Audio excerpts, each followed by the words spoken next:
एक समय की बात है। एक गांव में एक बच्चा रहता था जिसका नाम था नवीन। वह बहुत उत्साही और समझदार था। नवीन को अपने देश और गांव से बहुत प्यार था। उसकी दादी अक्सर उसे देश के बारे में कहानियां सुनाती थी और उसे यह भी बताती थी कि अच्छे नागरिक के क्या कर्तव्य होते हैं। नवीन ने सोचा, जब मैं बड़ा हो जाऊंगा तो अपने देश और गांव की सेवा करूंगा। एक दिन क्या हुआ, नवीन ने देखा कि गांव में जगह जगह कूड़ा फैला हुआ है। उसने सोचा कि यह सही नहीं है। उसने अपने दोस्तों सुमित और सिया को बुलाया और कहा, हमें अपने गांव को साफ रखना चाहिए। चलो हम एक सफाई अभियान शुरू करते हैं। सुमित और सिया ने उसकी बात मान ली और तीनों बच्चे मिलकर गांव की सफाई करने लगे।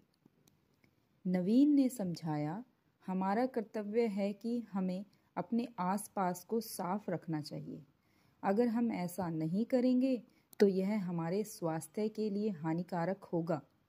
सभी बच्चों ने मिलकर कचरा इकट्ठा किया और उसे सही जगह पर डाल दिया। धीरे धीरे गांव की सड़कों पर साफ सफाई हो गई और लोग उनकी सराहना करने लगे। इसके बाद नवीन ने सोचा कि गांव में शिक्षा का स्तर भी सुधारना चाहिए। उसने गांव के बच्चों से कहा, अगर हमें आगे बढ़ना है तो हमें पढ़ाई पर ध्यान देना होगा। चलो हम मिलकर पढ़ाई करेंगे। उसने एक अध्ययन समूह बनाया जहां सभी बच्चे एक साथ मिलकर पढ़ाई करने लगे।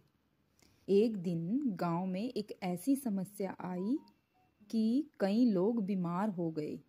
नवीन ने अपने दोस्तों के साथ मिलकर गांव के बड़े लोगों से कहा, हम सबको बीमार लोगों की मदद करनी चाहिए।